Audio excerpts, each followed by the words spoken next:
नमस्कार। द एजुटेक आपका स्वागत करता है। आज एजुटेक लेकर आया है पृथ्वी का आकार और माप का तीसरा भाग।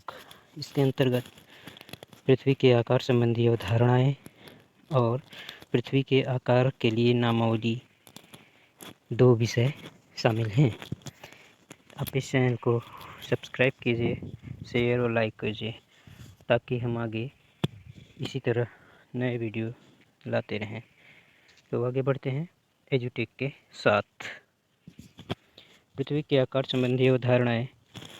गोलाकार पृथ्वी आकार में लगभग गोलाकार है, जो पूर्ण गोले के समान है। इसका मतलब यह है कि यदि आपको पृथ्वी की सतह के चारों ओर इसके केंद्र से सभी दिशाओं में समान दूरी पर एक रेखा खींचनी हो तो यह एक वृत्त बनाएगी ना। यानी गोला आकार में चाहे जहाँ पर केंद्र पर रखकर अगर एक समान रेखा खींचेंगे तो वो गोला ही बनेगा, चाहे जिधर से खींचिए ना। तो वही चीज़ यहाँ पर कहा गया है। दूसरी अवधारणा है कि चपटा गोलाकार। अब पृथ्वी को अक्सर एक गोले के रूप में संदर्भित किया ही जाता है, किंतु कभी कभी सटीक रूप से चपटा गोलाकार के रूप में वर्णित किया जाता है। हाँ, इसे अधिक सटीक मतलब जो वास्तविकता के अधिक करीब है वो क्या है, चपटा गोलाकार है। इसका मतलब है कि ध्रुवों पर थोड़ा चपटा है और भूमध्य रेखा पर घूमने के कारण उभरा हुआ है। तीसरा, इसकी परिधि और व्यास से संबंधित अवधारणा को लेकर है। तो पृथ्वी की भूमध्य रेखीय परिधि लगभग 24,901 मील यानी 40,075 किलोमीटर है, जबकि ध्रुवीय क्षेत्र पर समतल होने के कारण इसकी परिधि थोड़ी कम है। पृथ्वी का व्यास लगभग 7,917 मील यानी 12,742 किलोमीटर है।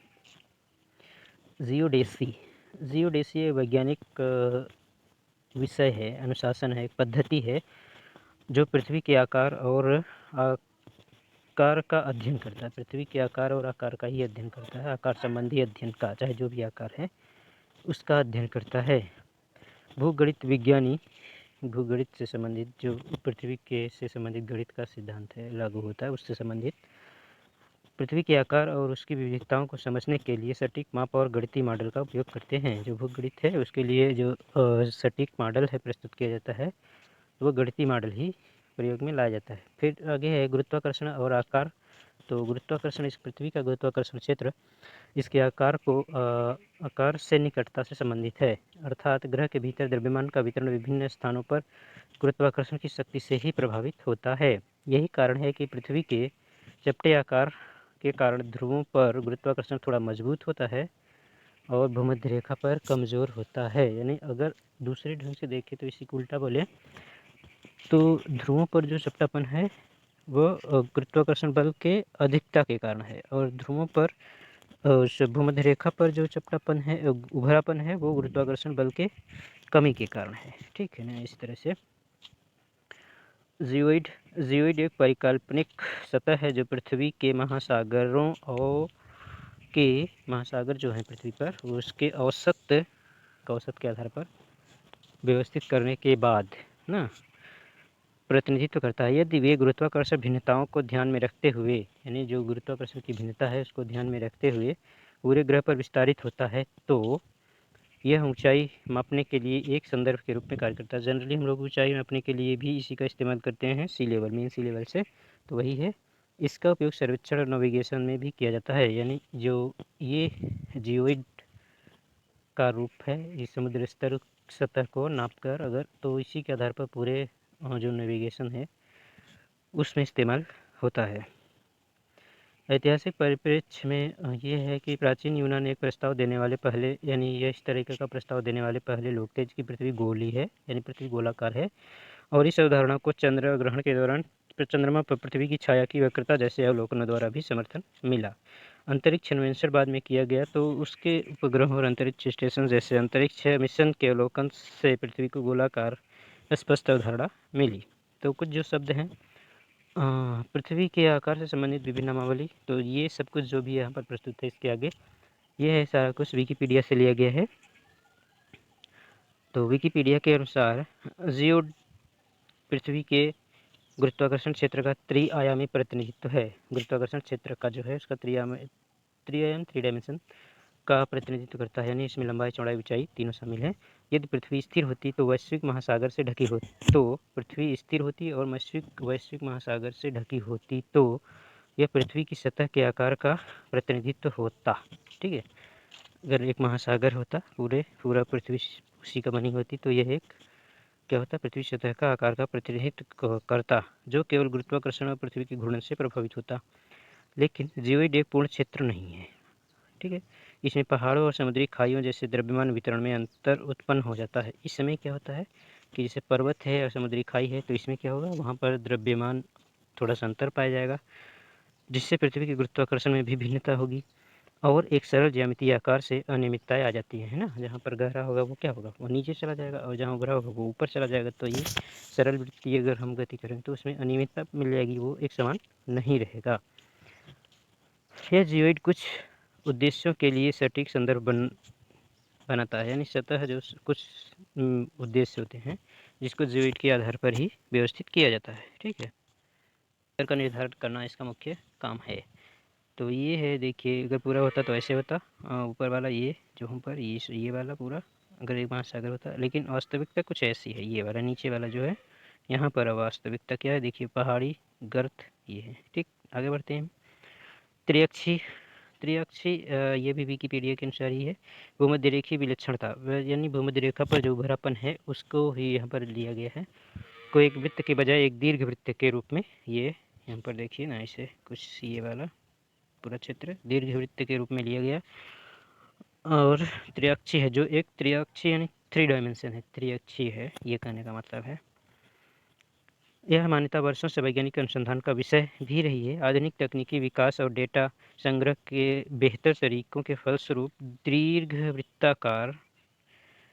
दीर्घवृत्ताकारता, तो उससे क्या है, सिद्धांत की जांच के लिए कक्षीय डाटा का इस्तेमाल हुआ। कक्षीय डाटा का यानी देशांतर कक्षा और नवीनतम आंकड़े जड़त्व के दो भूमध्य रेखीय और अक्षों के बीच जो अंतर आया वो 70 मीटर का अंतर व्यक्त होता है। यानी यहाँ पर देखिए, एक होता है पृथ्वी का भूमध्य रेखा, मान लीजिए ये आपका ये वाली भूमध्य रेखा है, ये वाली लाइन, और इसके अक्ष ये अक्ष ले लीजिए, इसके बीच की जो दूरी आई है वो है 70 मीटर। ठीक, आगे है भूगणित एक चपटे गोलाकार के रूप में पृथ्वी की आकृति का प्रतिनिधित्व करती है। चपटे गोलाकार भूगणित, तो यहाँ पर देखिए इस चित्र में, यहाँ पर देखिए ये इसका और इसका दोनों का अगर हम आप करें पूरा सर्किल नहीं बन रहा है ना, बल्कि बीच में उभरा हुआ लग रहा है। पृथ्वी का प्रतिनिधित्व करता है चपटा गोलाकार या चपटा दीर्घवृत्ताकार परिक्रमण का एक दीर्घवृत्ताकार है। परिक्रमण का दीर्घवृत्ताकार है। परिक्रमण यानी परिक्रमा की चक्रण से मतलब है जो अपनी छोटी धुरी के बारे में एक दीर्घवृत्त को घुमाकर प्राप्त किया जाता है। छोटी धुरी के बारे में, यानी छोटी धुरी है उसको घुमाकर दीर्घवृत्त प्राप्त होता है। तो ऐसा ही यह भूगणित मानता है। नियमित ज्यामितीय आकृति होती है भूगणित चपटा गोलाकार, इसे बनाया जा सकता है प्रैक्टिकली। ठीक है, तो ये कैसे होगा, उसका घूर्णन की वजह से प्राप्त होता है पृथ्वी के संदर्भ में। और यह जो आकार होता है नियमित ज्यामितीय आकृति भूगणित एक चपटे गोलाकार या दीर्घवृत्ताकार, चपटा दीर्घवृत्ताकार, ये पृथ्वी की जो वास्तविक है उसके काफ़ी नज़दीक है। तो पृथ्वी के आकार के संबंध में दीर्घवृत्ताकार को पृथ्वी दीर्घाकार कहा जाता है, दीर्घवृत्ताकार। और दूसरे ग्रहों के लिए में उनसे संबंधित ग्रह जो होते हैं, ग्रह से संबंधित दीर्घवृत्ताकार हो जाता है। पृथ्वी के लिए एक गोले और एक संदर्भ दीर्घवृत्त के बीच अंतर केवल 300वें में एक भाग है। अगर एक दीर्घवृत्ताकार और एक गोला बनाया जाए तो उसमें तो अंतर इन दोनों में कितना आ रहा है, 300 का एक भाग। ठीक है, ऐतिहासिक रूप से समतलन की गणना ग्रेड माप से की गई है। ग्रेड माप से की गई है, यानी ग्रेडिंग की गई है।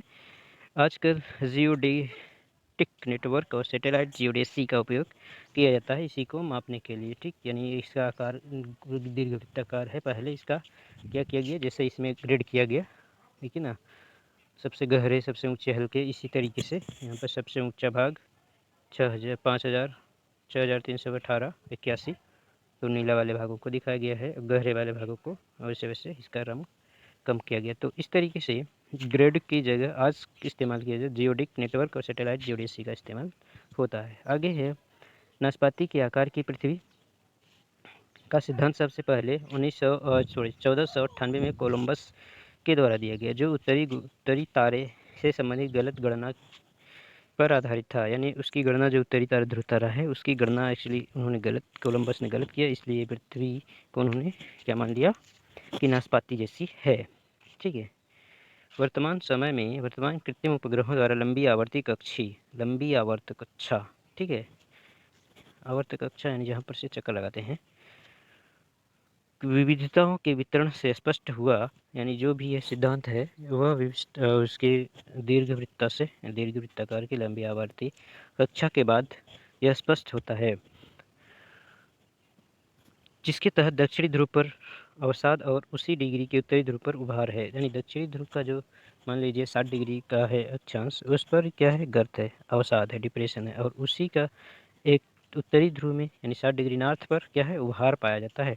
इसके अनुसार उत्तर मध्य अक्षांश थोड़ा चपटा है, उत्तर मध्य अक्षांश यानी 45 डिग्री के आसपास ये क्या है, थोड़ा चपटा है, और दक्षिणी मध्य अक्षांश में उभार है।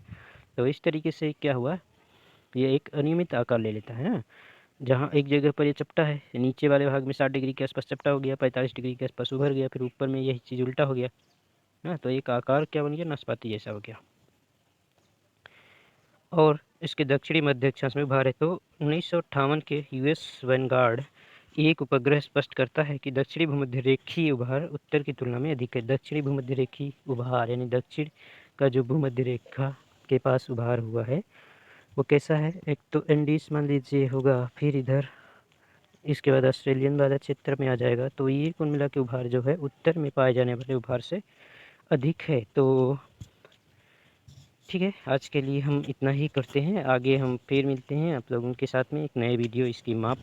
अब इसमें इस टॉपिक के अंतर्गत हम अध्ययन करते हैं कि पृथ्वी का माप क्या है, ठीक है ना, इसका अक्षांश देशांतर और इन सब की त्रिज्या, परिधि, केंद्र, जो बचे हुए टॉपिक हैं अब उसके अंतर्गत हम यहाँ पर चर्चा करते हैं। तब तक के लिए